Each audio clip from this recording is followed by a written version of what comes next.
I like the rock and roll music from the 50s and 60s. So that is my favorite. And although we didn't play it at the radio station, I also like some old-time country music and also some bluegrass music. I'm wondering, 1971, I'm trying to picture, did you have long hair or a beard or any of those things? I didn't have a beard, but I did have a mustache, and my hair was probably down touching my shoulders at that time. So I tell people that I used up my whole allotment of hair then and don't have any left for now. Well, when I moved to Acworth in 1980, I think Acworth still had a decent business community in the downtown, but it was starting to wane.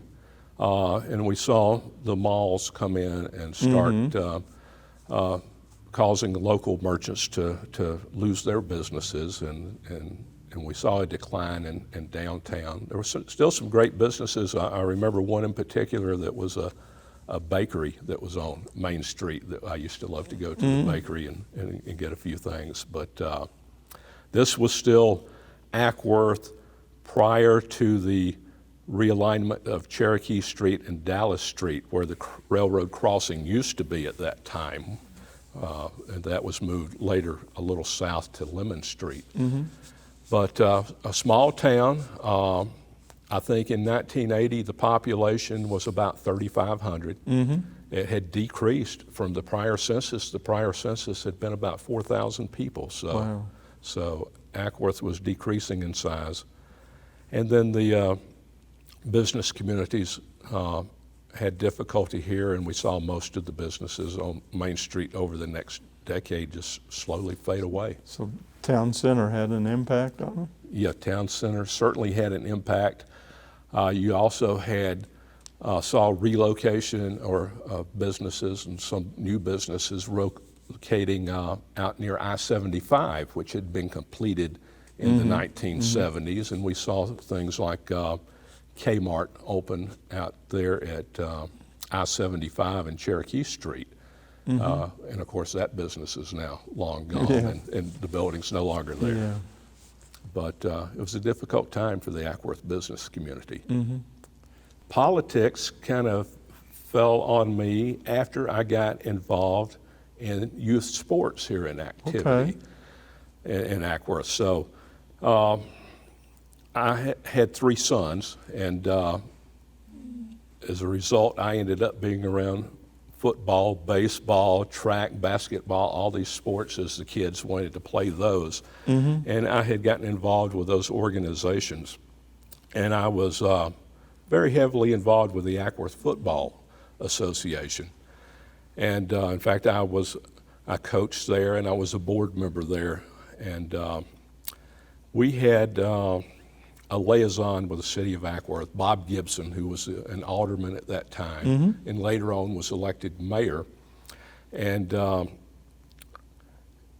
he met with us on a regular basis, and the city provided some services for the organization, such as they provided the lights for the field that we played on. They came in and cut the grass for us.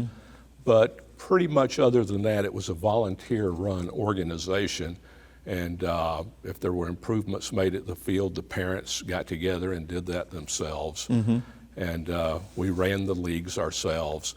And it came to a point where one day Bob Gibson came to us and said, listen, the city's lawnmower is broken down, and we're not going to be able to cut the grass on the sports fields anymore. So he said, y'all are going to have to start doing it on your own, which we picked up and did, and we carried on like that for a couple of years.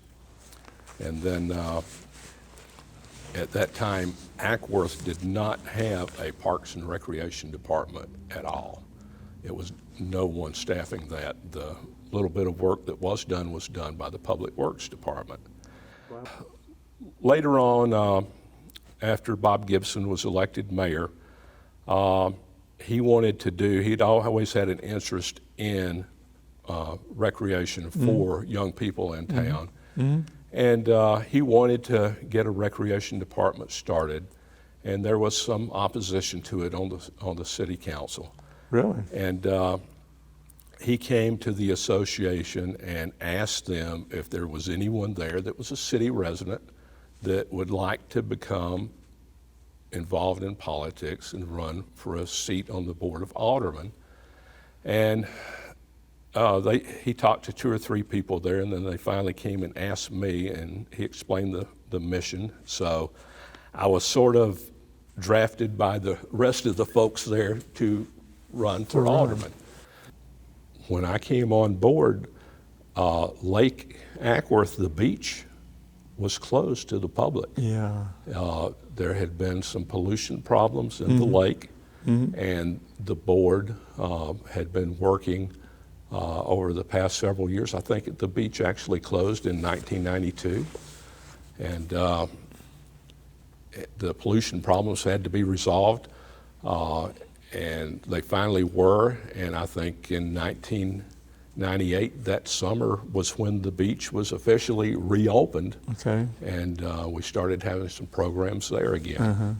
So, well, we've had a great program over the past 20 years with really stressing quality of life in Acworth. We have done a great job with that. We have a city team that, and it really is a team. All of the Board of Aldermen, Mayor Alligood, we all work as a team to get these things accomplished. And we have a great city staff that's a part of that team and helps us with that too.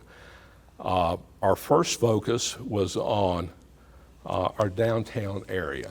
And as you can see, sitting here in this new community center and with all the road improvements and parks, we've been very successful at that.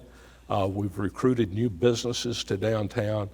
Acworth is now a vibrant place to be at night, whereas back in 1998, the streets rolled up at 5 o'clock in the afternoon and you didn't see a car downtown. Yeah. Now, Acworth is a destination and where people like to go and shop and dine. And we have kids coming to downtown to work here in the recreation center and enjoy basketball and other sports. So now we're going to start turning our focus further out into our city as we can start interconnecting our neighborhoods to this core downtown that we've built.